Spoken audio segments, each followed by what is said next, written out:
Hey, everybody. Good morning, good afternoon, or good evening, depending on where you might be joining us from in the world today. My name is Meg Alexander. I am, as always, a very, very proud member of Powerfly's virtual hosting team, and I am so excited and honored to get to present today's virtual event for all of you. Now, today we are going to be talking about guaranteeing a guide to positive customer experiences. And I cannot wait to introduce you to some of the fine people from Logicworks that are joining us today. But before we do that, I just want to go over a couple quick housekeeping items. This will be especially important if maybe this is your first Power to Fly event. And if that's the case, then hi, welcome. We're so happy to meet you. Now, truly, y'all, the love is no less real from our frequent flyers. I absolutely adore seeing our familiar names and faces and display and avatars in the chat here. So thank you all so much for joining us today. Now, whether it is your first event or your 100th, the big thing to know about all of our virtual events is that they are about you. They're about our community members and making sure that you all get value that you came to get from today's event. So if you would like to participate, we want to encourage that. You can do that in a couple different ways. If you'd like, feel free to turn your cameras on. We are always happy to see your smiling, maskless faces with us safely. But truly, y'all, there is no need to be Instagram perfect, okay? I think I'm on like day 6 maybe of the dry bun, messy, or dry shampoo, messy bun, like combo. We don't care if you're coming to us from a corner office or your living room couch, okay? The whole point is that you are here. We are meeting you where you are so that we can all learn and grow together.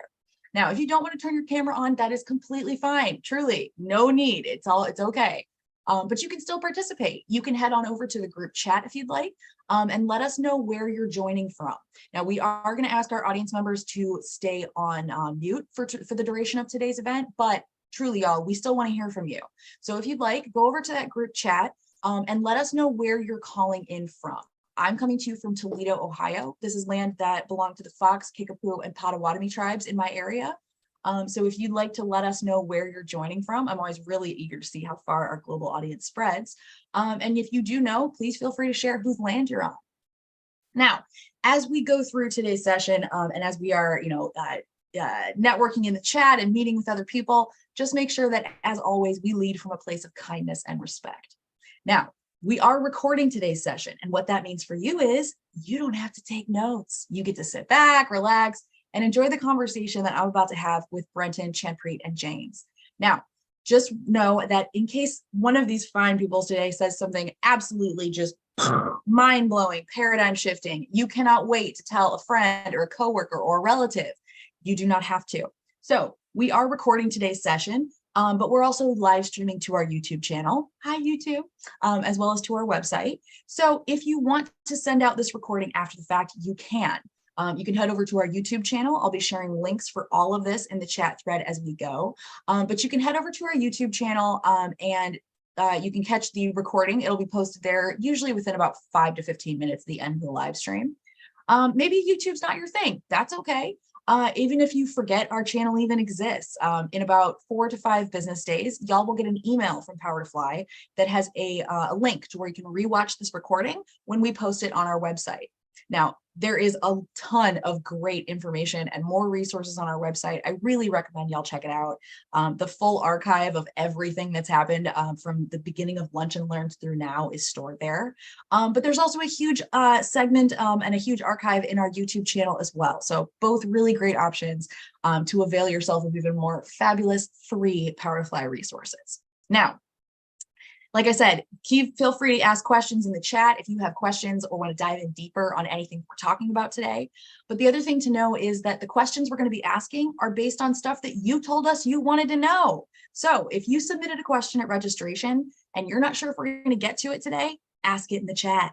If you submitted a question and maybe there's some more context or details, maybe there's something else that we should know about this so we can give you a good answer, send that information in the chat.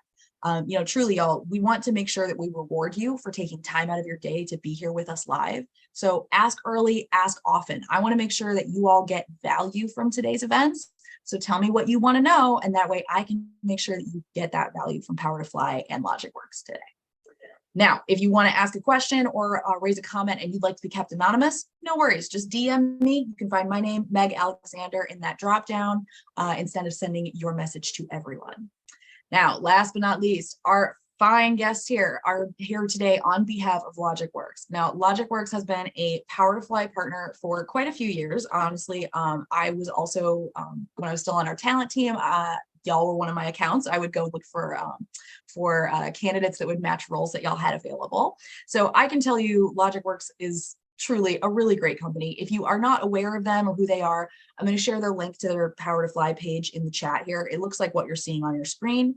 Once you check out that company page, there's all kinds of great information there, everything from an overview of the company, more details on things like their company culture or benefits.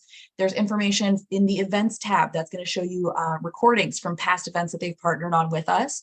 And then as always, there is the ever popular jobs tab. So that's where you can search for open roles with Logicworks, and you can apply right from powertofly.com. Now, just as a quick reminder, I'll let y'all know a little bit more about the Follow Network. If you're interested in roles with Logicworks, what your next steps should be, all that kind of good stuff as we close out today.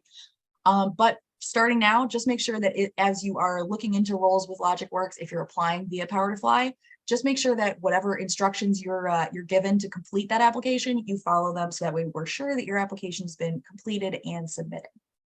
Now, very excited to introduce you to our three fabulous speakers today.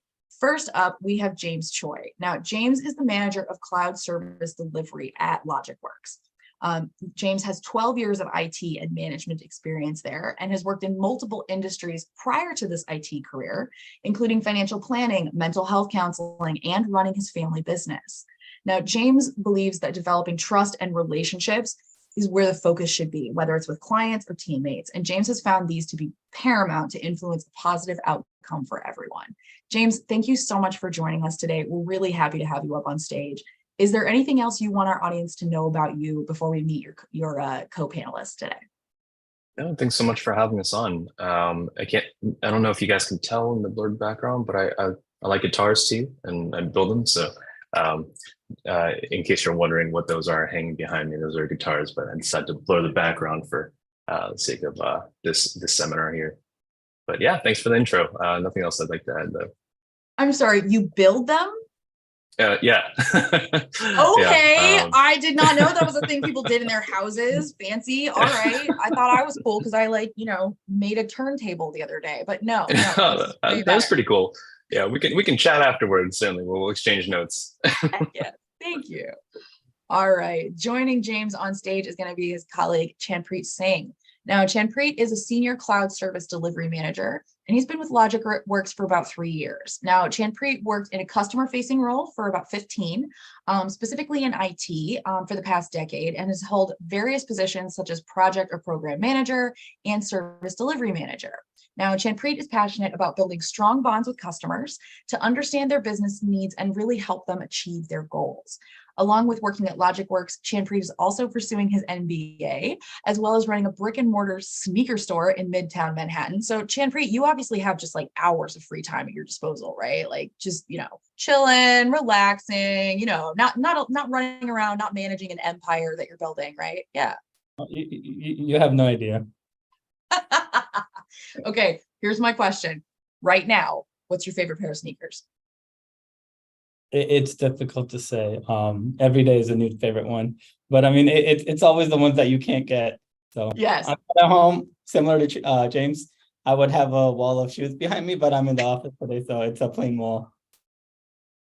Oh my gosh, sneakerheads are honestly one of those groups that I am it's like an aspiration, but also scary because nobody should feel like I feel about shoes, and that's far too many shoes. And so it's okay, I need to restrain myself somewhere. So I just can't get into sneakers, but it's for everyone's protection. Truly, it's for the best. You're preaching to the right person. There's never too many. Thank you, Chanpreet. All right, rounding out the trio, we have Brenton Graves. Now, Brenton is also joining us from logistics, where he is a team lead of cloud service delivery. Brenton brings over 10 years of technical service delivery and leadership experience to supporting clients and teammates alike. Brenton also enjoys creating positive outcomes for his customers that support long-term sustainable growth and coaching his team to do the same. Brenton, welcome to the stage today. We're so happy to have you. Is there anything else that you want our audience to know before we start diving into questions? No, that about covers everything. Appreciate it though. All right, sounds good. Okay, so we're going to dive into questions with our guest today. But as we do, I just want to remind y'all, you do have the power to drive today's conversation. So if you have a question and you want to make sure that we get to it today, ask it in the chat. If you want us to go dive in deeper on, like terminologies, acronyms, certain ideas, whatever, just let us know, y'all. I'll be having eyes in the chat this whole time. So, let me know what you want to hear so that way we can make sure we bring you value from today's event. All right, so to get us started, I want to talk about some of the key aspects that we should be considering when we're seeking and trying to evaluate our customers' level of satisfaction. I think this is something that a lot of people think there's many different ways to do, and I think that's true. What do you think are some of the best ways to go about doing this? Brenton, do you want to start us? Yeah, I'll start out. There's a few different things that I like to look at when doing this kind of evaluation. So one is the depth of the level of context that you have. So are you interfacing with business decision makers? Are you having monthly or quarterly executive level sets?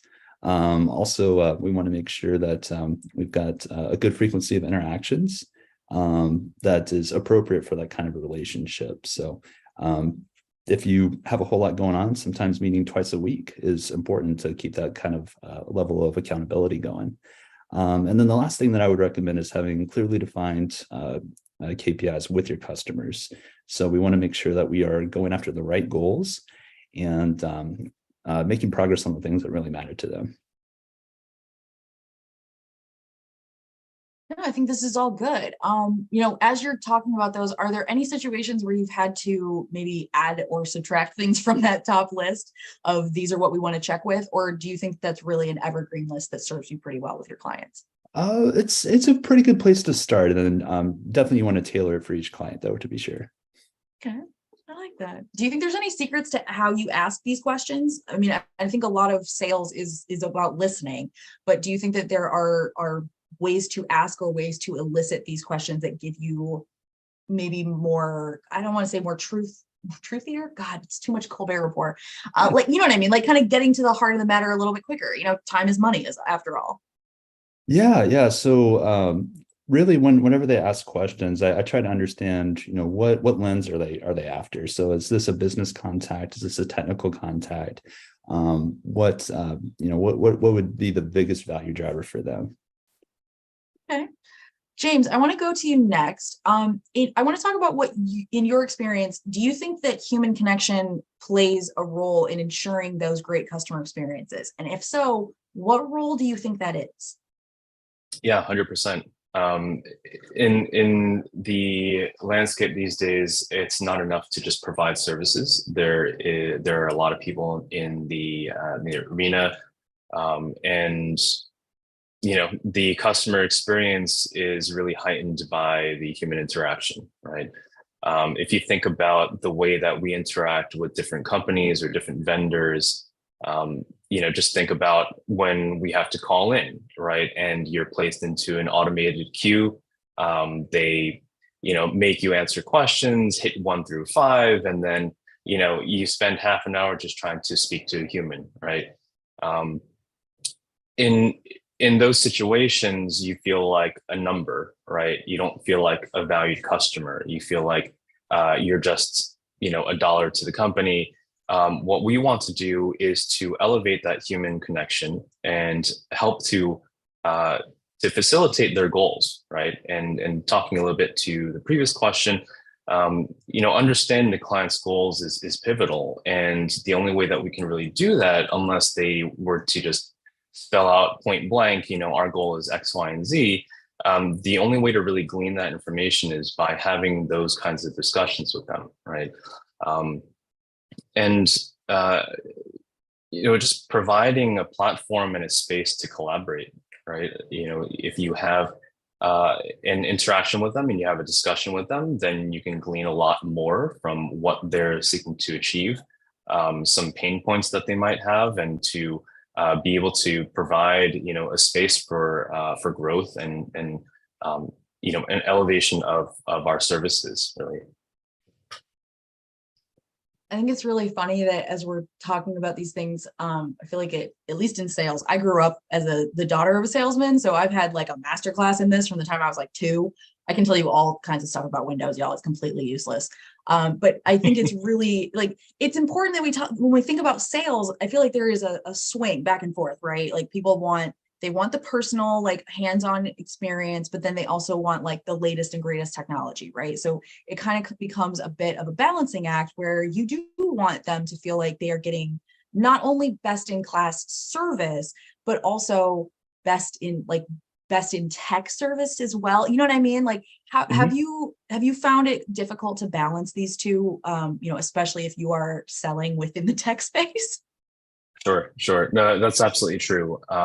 In a lot of cases, the client doesn't want to come to a person for every single thing, right? If there is a self-service option, or there's an option for them to get things done on their own time or their own timeline or whatever it is, then a lot of clients will want to do so. The human element provides that space for the things that go beyond the self-service type deals, where the client wants to have a discussion about certain things and air out some things that are going on, right? Maybe they're dissatisfied with this certain service or a situation that has happened recently. But we try to balance that, absolutely. Some clients want to do it as business as usual and don't want to meet with us that frequently, right? And we provide that option for them. We want to be flexible and not force them to meet with us, depending on what we want. But really, it's what is going to be most conducive to growing that relationship. Yeah, I think that's excellent. And I mean, it also kind of makes sense because we're not only at the cusp of the first time in the work world, or at least the history of what we think of as work worlds, where we have the most amount of separate generations represented all at once. So not only are we having to work with all of these different people, but we are now at the point of having to sell to all of these different people and selling to Gen Z and Gen Alpha, which are becoming consistently more and more unhinged as we go, right? The humor makes no sense. I don't understand any of the memes, and I'm only 37. So, the end is nigh. But I think that's important is when we talk about the tech sales area, you're right. Sometimes people want that hand holding. They want somebody that's going to explain it and make it all make sense, but they also just don't want to talk on the phone to a person. Like I might be 37. Doesn't mean I want to make phone calls. So like, it really is one of those things you kind of have to walk that balance. And like you're talking about, creating a relationship with those clients helps you to navigate those areas and figure out like, oh, okay, yeah, Mrs. Smith is not going to want to talk to a person on this. So I'm just going to send her the screenshots of here's how you go in and do it yourself. Whereas, Mr. Jones, by all means, that man wants his hand held. Like, I'm just going to have to go out there. We'll meet in person. I'll take him to lunch. It'll be great. So yeah, I think it really illustrates kind of how much psychology and like knowledge of people really plays a role in sales, just as much as like knowledge of the solutions or your services themselves do. Yeah, no, that's absolutely true. All right, Chanpreet, I'm going to go to you next. Can you tell us a little bit about how you build those trusting relationships with customers? I want to see if there's some like specifics that you can share with us so that we can try and see how you've kind of built tangible connections with clients. Yeah, I think the basics of it is being able to set a relationship where the customer trusts you, right? To do so, what do you need to do? You need to understand what the customer wants. You need to understand their environment. You need to understand why the customer came to you. The customer has tons of alternatives. They could have went to another service provider, but there's a reason they chose you. So we need to kind of showcase our value and letting them understand that we understand what they need, and kind of delivering against that, delivering to their business goals, not just what we feel like we should be delivering to. And it kind of does a deep dive into understanding their priorities. And you do so by proactive communications, right? In the service industry, I like to think that there's no way you're going to over communicate to your customer. I tell our support team, go ahead, send them over communicate to what you think you're over communicating. There's a good chance you're not. There's no way you can end up over communicating. So communication, trust, and understanding them. That communication aspect is huge. Absolutely. And I really like your focus on like not just understanding the client and their needs, but understanding their environment, right? Like we all kind of live in our own little bubbles, and what we experience in our bubble is what we think reality is, right? And we are all, like we saw during the pandemic, we're all in the same storm. We're just in very different boats, and that's okay. But you have to really have that awareness that, you could think that you know exactly what this client needs, but if you're not understanding the environment and the context of where they're operating, you could be way off base despite your absolute best efforts to make sure that you are getting this client exactly what they need. Yeah. I mean, their priorities today can change from what they were yesterday to what they're tomorrow. There's evolving business needs, and being mindful of that and communicating with them and then having that relationship will set you on the right side. Yes, absolutely. Okay. All right, Brenton, I'm going to come back to you.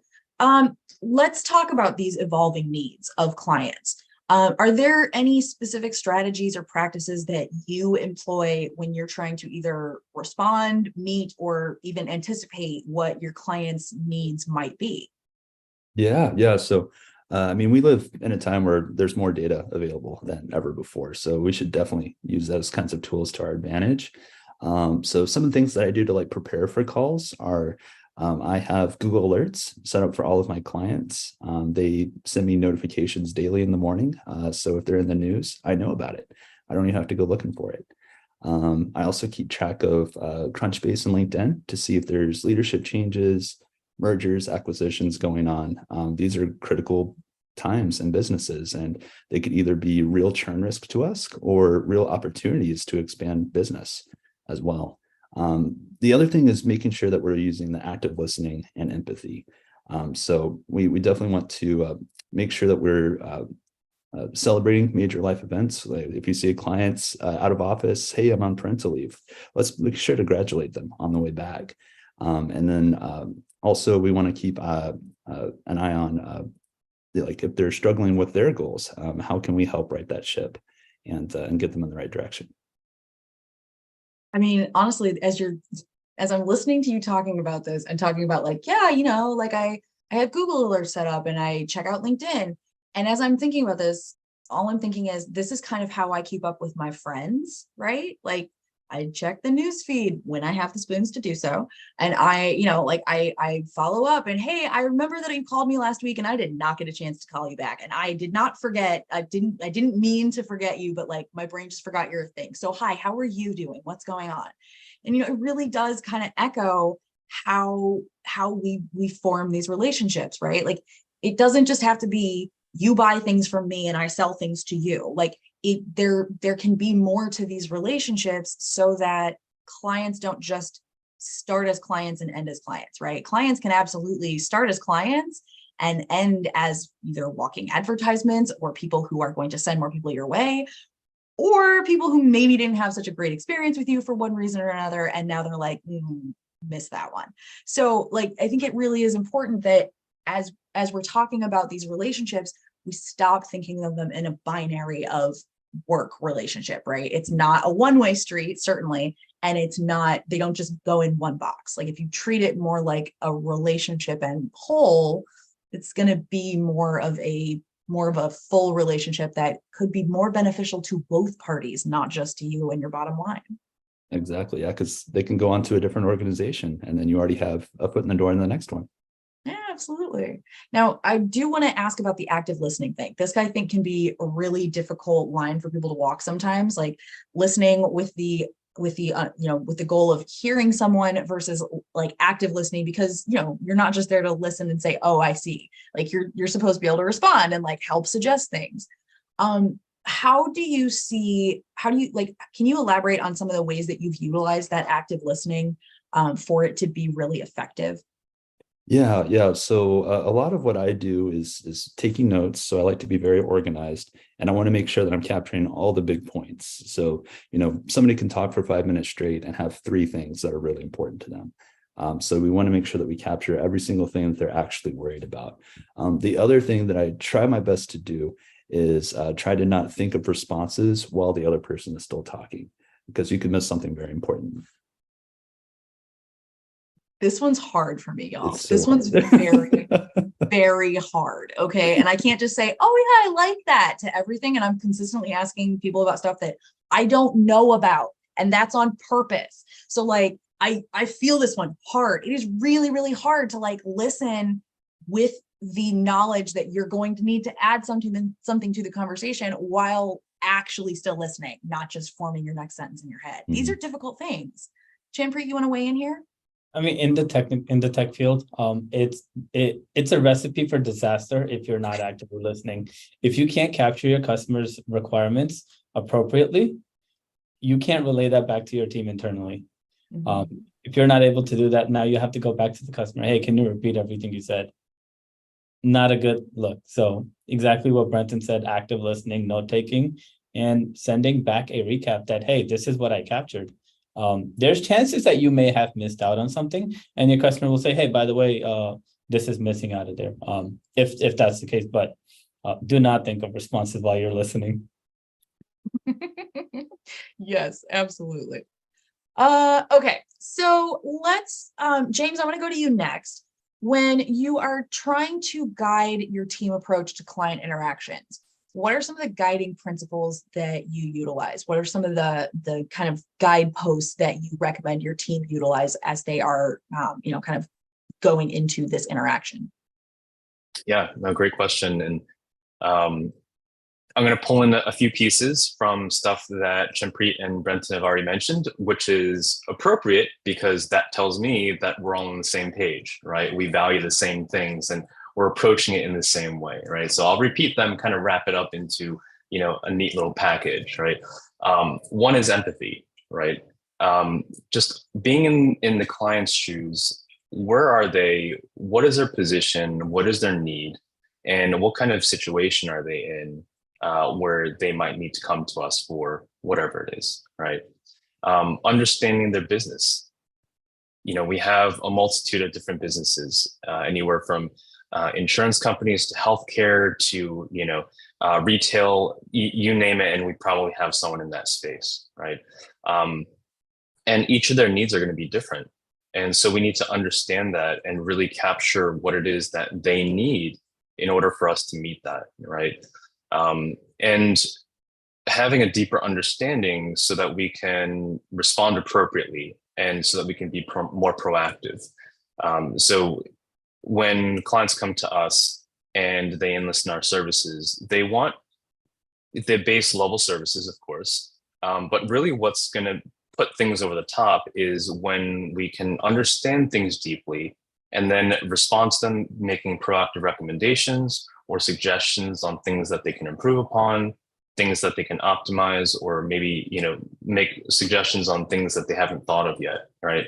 And those are the things that we want to do aside from just firefighting and, reactive work. We want to do the proactive thing of really anticipating their needs and to try to meet those ahead of time. Okay, yeah. I mean, this is all kind of checking out with what we've talked about so far. So it's nice to see that the dots are still connecting. Yeah, most definitely. Yeah. Now, if you had to pick one of those, if you had to pick one that you think is kind of the linchpin or like maybe touches the most areas, has the biggest opportunity for, risk or reward, what do you think is the biggest like of the ones that you mentioned? Sure. I think that can be summed up pretty easily in this thought that while we are Logicworks employees, right? Logicworks is the one who cuts us the check. So, by all means, we are Logicworks employees. But positioning ourselves and viewing ourselves as an extension to the client's team is really what puts us in a different space, right? Because then everything else kind of falls into place, right? We understand their needs if we are an extension of their team. If we're an extension of the team, we're also going to want to be more proactive with things. We're going to want to make suggestions. We're going to want to improve upon, say, their infrastructure or the way that they do things internally. And that's going to kind of be the framework where everything else falls into place. I couldn't agree more. I think this is wonderful. Okay, Chanpreet, I want to go to you next for this. Could you give us some tips on how businesses could be more value driven within those client interactions? So, as you are taking the time to add that personal touch, what do you think really makes a difference there?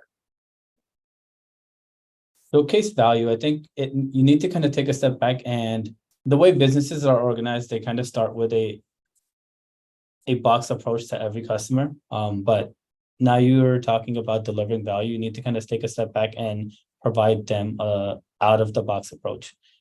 You can't do a standard response to every customer's every problem. I think bringing in a bit more customization to those customers' needs is where you're going to set yourself apart and showcase the customer that you're actually paying attention and you're not just giving them the same recipe for every problem. So the way you add customizations, you bring in specialized technical resources to specific calls, right? If it's related to security or some other technical requirement based on what their needs are. So bringing in that customization and specialized needs is where what I think would set you apart and bring in the value.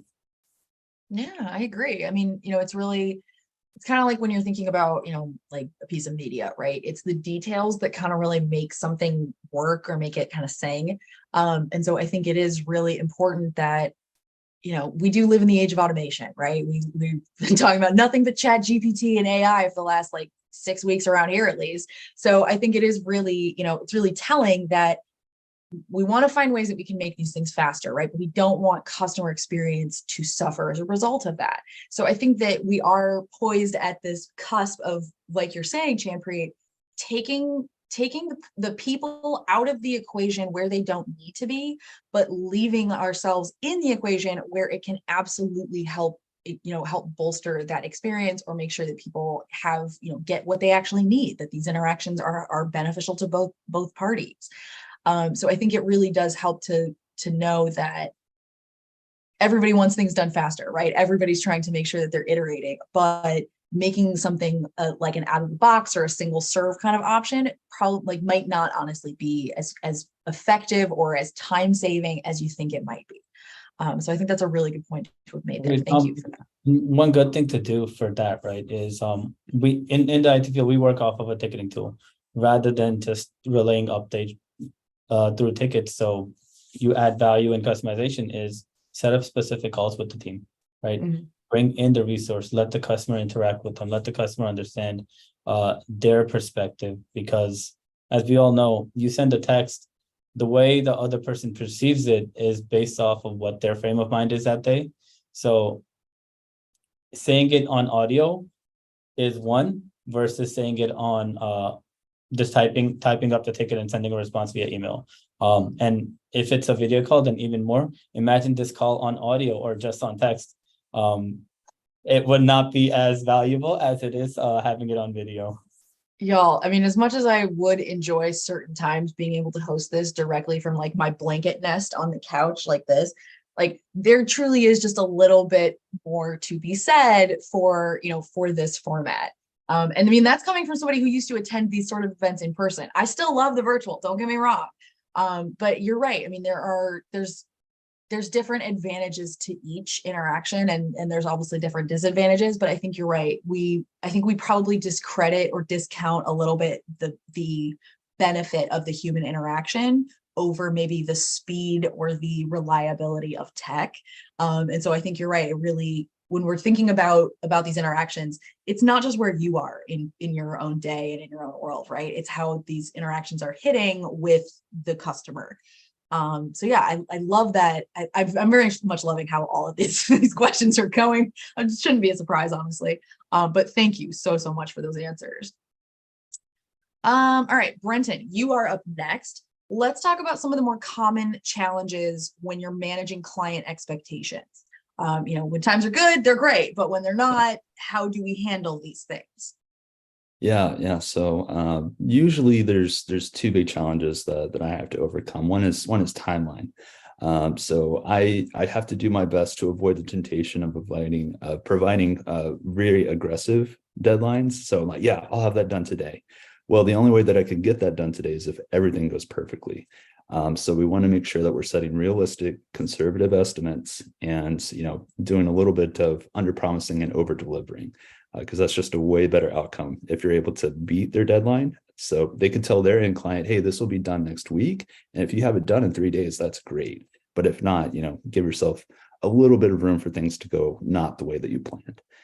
The other thing is dealing with the extreme emotions. So, we have to really be careful with the tone of the conversation. So we definitely want to match the customer's intensity and criticality, but also keep in mind, these are their businesses and their livelihoods on the line often. So making sure that you have a very calm, reassuring tone, bringing them back down to center so that they're able to make a logical decision. That's very key in having those critical kinds of conversations. Yeah, absolutely. I mean, as we've been talking, like things have been kind of reminding me of, how I deal with my own friendships and how I manage my own personal relationships. And as you're talking about like matching tone and stuff, I'm like, oh yeah, I do that too. Okay. Like it's making a lot more sense, right? Like somebody comes to you and there's a problem, but they're like, hey, I'm really worried about this. How are we going to handle it? The first thing you're going to do is not be like, well, this shouldn't be a problem and I'll handle it and blah, blah, blah. No, that's not how you manage those expectations, right? Like somebody comes to you and they're upset and they're super like, on edge about something, which makes a lot of sense. Treating that as I am hearing you, I am understanding the energy you are putting out. You are not the only person who recognizes this is an issue. Like these are, I hate to say it, these are the soft skills that people tend to belittle or like not belittle, like discredit, but it's like, no, this is huge. This is huge. Okay. Like these small things are how you manage a giant career in a way that either looks like, how are you keeping this all spinning without having to like lose your mind over it? I'm loving all of this. Chanpreet is dying down here, by the way. Like your reactions are killing me as we're going through these answers. And I'm loving the over deliver and under promise thing. That as somebody who is a chronic people pleaser, I find it very hard to do this because you want people to be happy. But that sweet spot of under promise and then over deliver, it doesn't miss, right? It doesn't fail. It's a good one for a reason. Exactly. All right. James, let's keep kind of going along down this like uncertain times area here. If you are trying to navigate a difficult conversation with a client while maintaining that positive relationship, how do you go into these things? Is it enough to just go in and try and be positive, or are there situations where trying to stay upbeat might actually be kind of hurting the relationship and hurting the situation?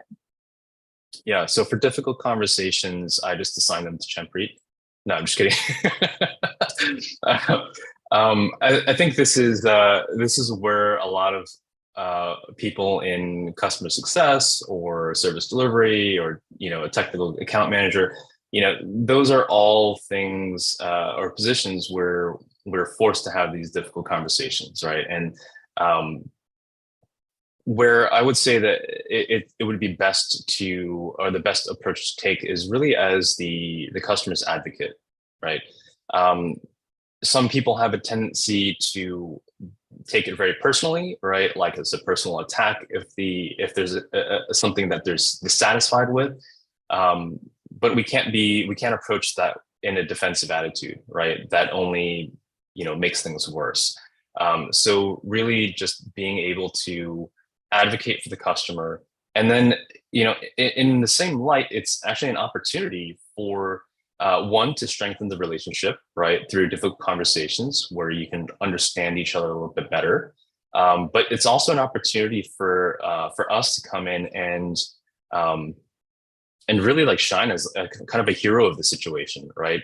And if we see it in that light, then we have a much higher chance of having a positive outcome from it.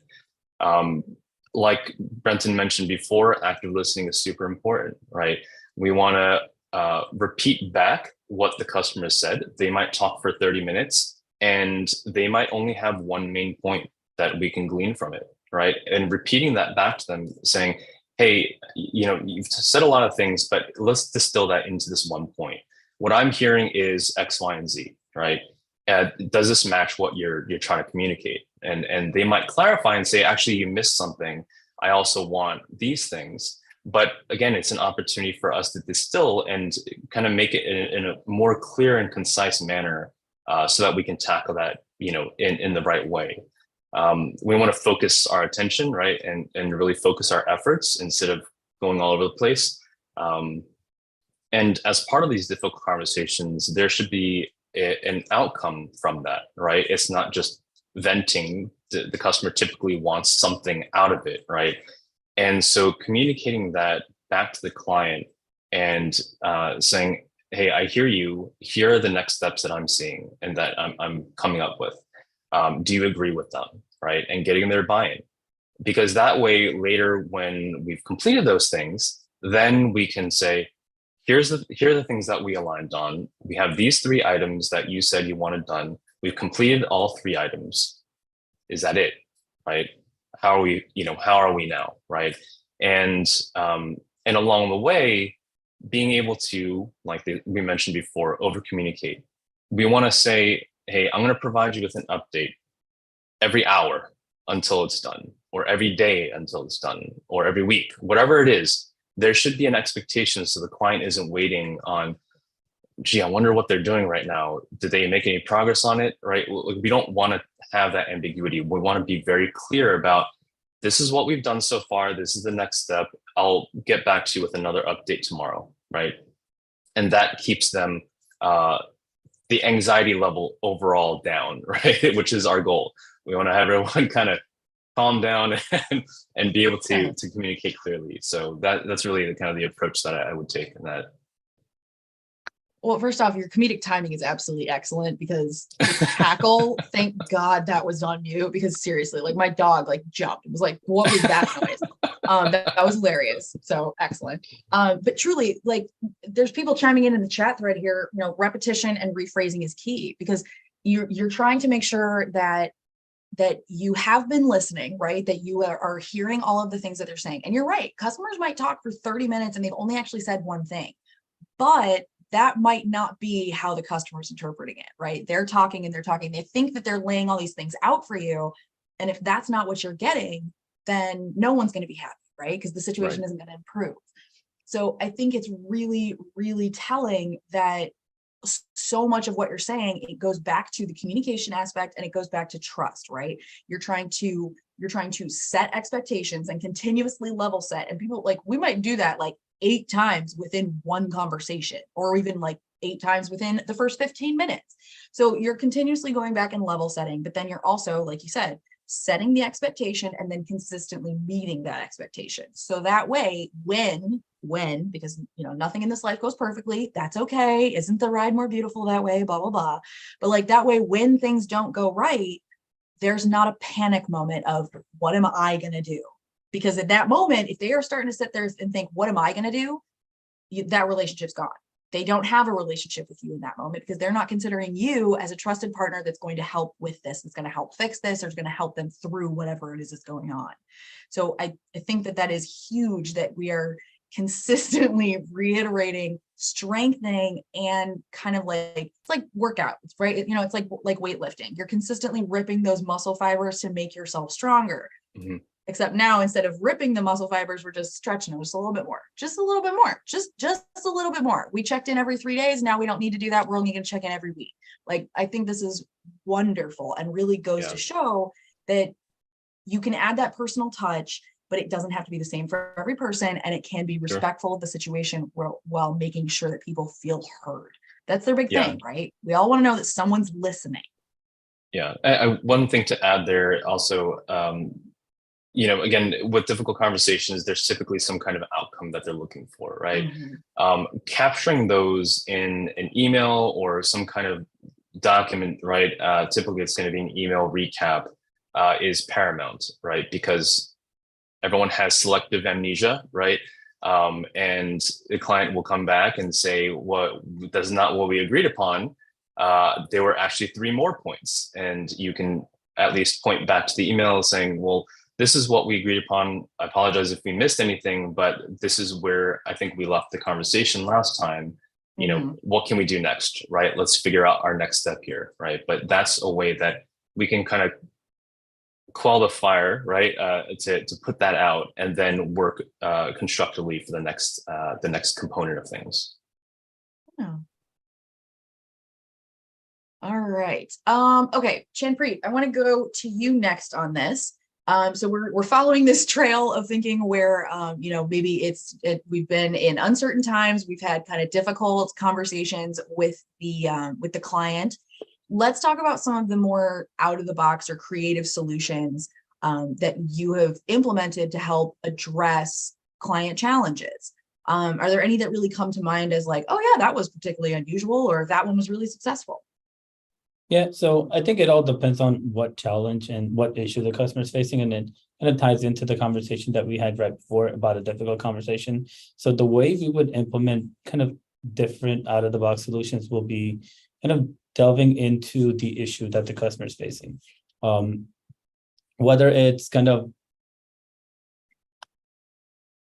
increasing your communication with them, right?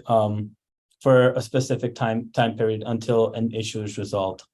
But overall, if a customer, if you're trying to be creative with the customer, right, you want to streamline the process a bit more, and you want to reduce some of the formalities internally. So for us, to bring on a technical engineer to a customer's call, there are some formalities that we need to do internally.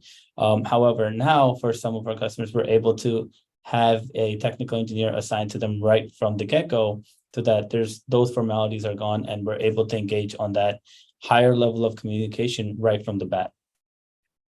So kind of, again, I think all of this ties into each of the questions, and I think it's a perfect story that you're telling, is kind of bringing in the customization, the value, the difficult conversation piece, and kind of looking at everything as a big picture, and kind of aligning all the resources together to be able to just provide them with a bit more of a valuable experience with you. Yeah. Okay. All right. So let's follow that storyline, right? We've had our uncertain times. We had our difficult conversations. Now we have come up with an out of the box solution. Once the solution has been implemented and we've kind of put out that grease fire, do you think that the situation itself has the ability to help strengthen the client relationship? Or do you think that how about this? Do you think that it's strengthening it, or do you think that it is weakening it because you've gone through this rough patch? This really depends on the person, right? So this is why James throws me into difficult conversations, as he said. But it's really how you manage those difficult conversations. I've had very negative escalation calls with the customers where we've come out on top, right? And it kind of builds that bond that much more. Because again, like to some of the things that we said earlier, right? You have increased communications for a certain amount of time. I'm just looking at my notes on this question. 1 second. Excellent to follow your own advice. Love it. So again, transparency, be upfront, be honest, right? And let's be real, as you said, we're living in the real world. Everything is not going to be smooth. There's going to be issues. You're having a difficult conversation with this customer because something bad happened, right? Now, you need to get over that. You need to provide them confidence, and you need to bring them up to speed. The way you do that is you give them a game plan. Hey, this is what we're doing over the next 6 months to bring you from this level of confidence back to this, right?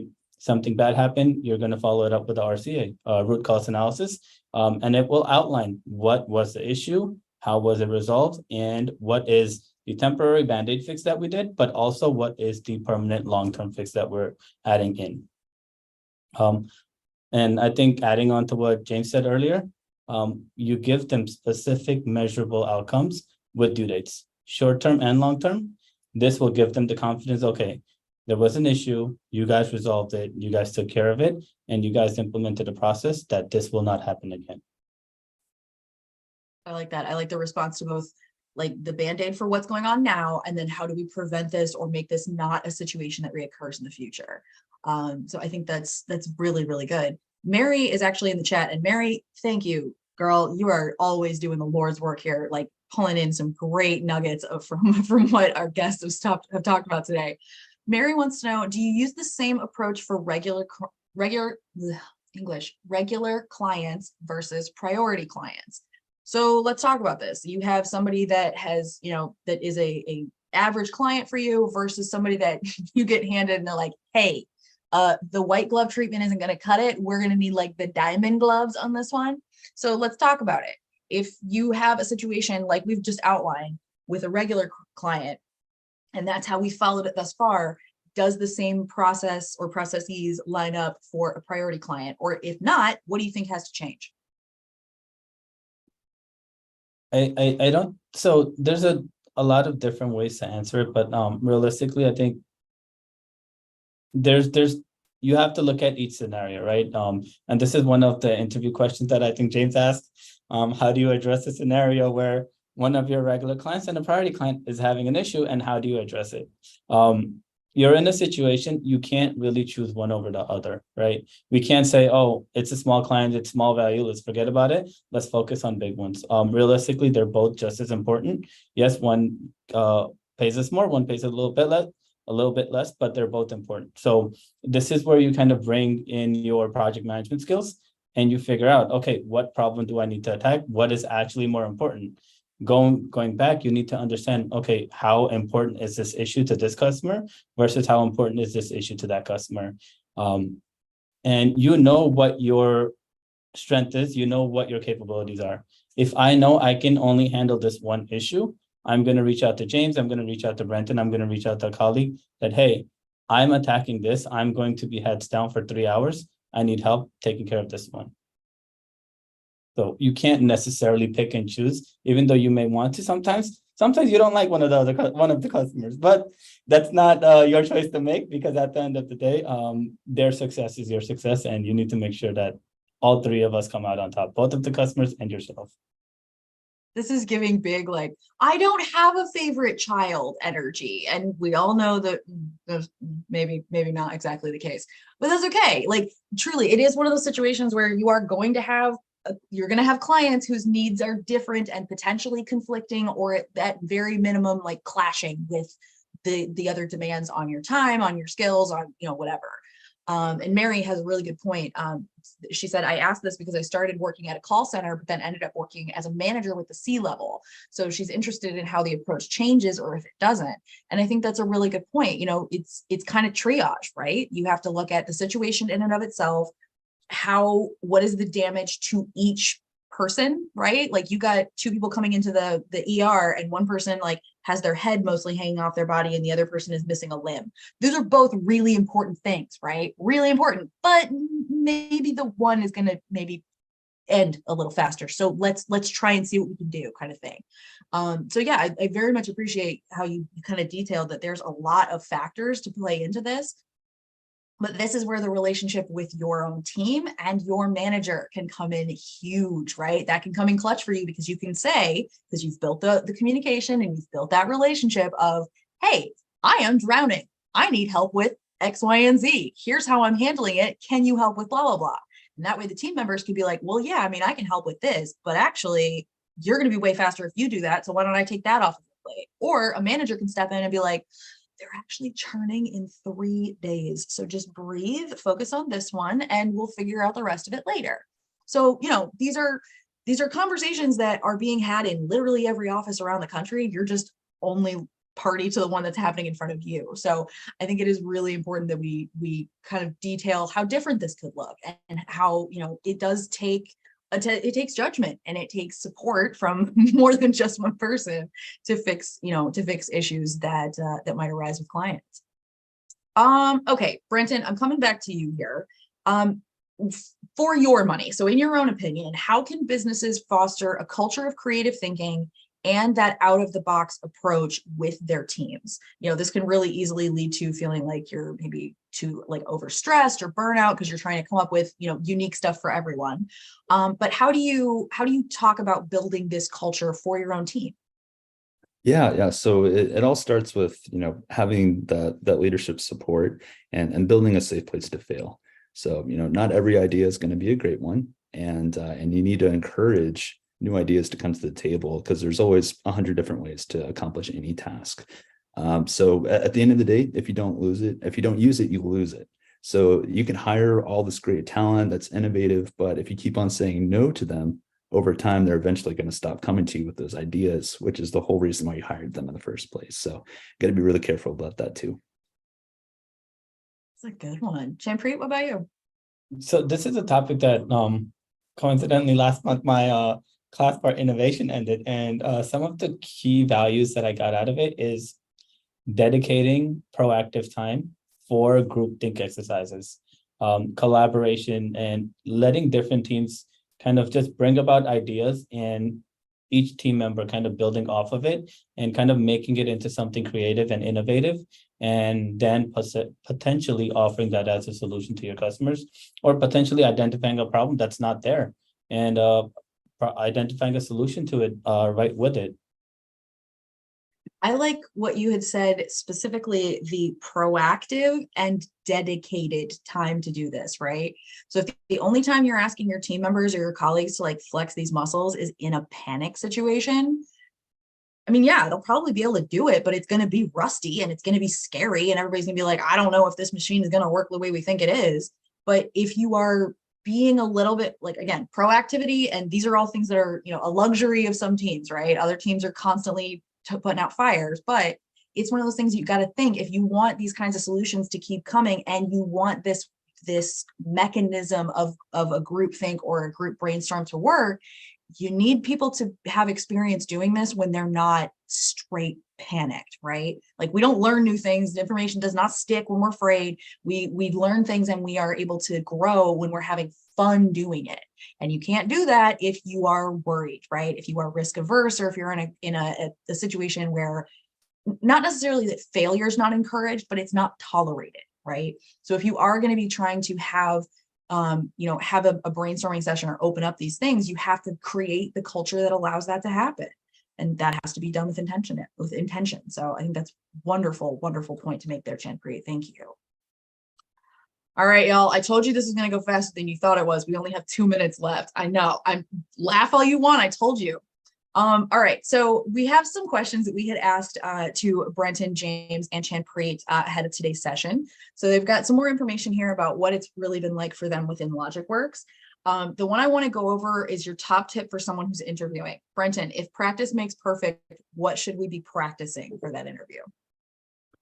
Yeah. So, I mean, really, you want to try to get as many different angles as you can. So try to, practice interviewing with, maybe your boss's boss and see, hey, I want to go for this position. What does that next position look like? So if I'm going for a manager position, how about I pretend to interview for a senior manager position and trying to approach it that way. James or Chanpreet, do you have opinions on this? Do you think this was do you think this is a Logicworks specific, or do you think this is kind of good advice for no matter where you're interviewing? I think it's really good advice. Before I joined Logicworks, I opened my interview option or looking option on LinkedIn, and I interviewed for 8 or 9 companies with the intention that this is my practice interview. Don't let the no from them kind of hurt you, and use that as practice for yourself and kind of build upon what the real world is looking for. Sometimes you don't have the friend base or the base that can ask you the right questions. So feel free to use that. Yeah, I'll just add, I think adding to what they were saying, one of the big things I think that's super important is to understand the company where you're applying to, right? We've had plenty of people come in, don't even know what we do, what services we offer, what position they're applying for, and those are pretty quick no's. So know where you're applying to. I think that's excellent advice.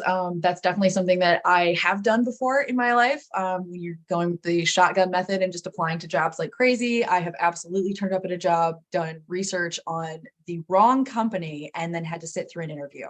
Don't worry, I can tap dance like you wouldn't believe. They didn't know until I had been working there for like 3 months that this was the case. But I will tell you that is a trial by fire. I do not wish that on anyone. So do your research. And if you turn up to the interview, just tell them that you did your research for like hours on the wrong company. Truly, you'll laugh about it later, I promise. But like, just don't do what I did, y'all. I spent 3 months being terrified they were going to figure out I thought it was a packing tape company. So, just this is excellent advice. Okay. This is going to bring us to the end of our time today. I'm so sorry. I usually try and end right on schedule, so respecting y'all's calendars. But Brenton, James, and Chanpreet, thank you all so much. This has been wonderful to get to learn from you. I'm very, very grateful to Logicworks for lending you to us for the afternoon. And I really hope that we'll get to do this again soon. It's been great to get to chat with each of you. Yeah, it's been a pleasure. Thanks so much for having us. It was a lot of fun. Thanks, Thank Meg. you. All right, y'all. If this was your first Power to Fly event, I sincerely hope it will not be the last time we see you. If this was your 100th Power to Fly event, then I cannot wait to see you on another event soon. I hope y'all have a safe, happy, healthy rest of your day, week, and weekend. And I don't know, have a good one, y'all. Have the day you deserve to have. I hope that we will see you again on another Power to Fly event soon. And yeah, that's going to be it for us. Bye, y'all.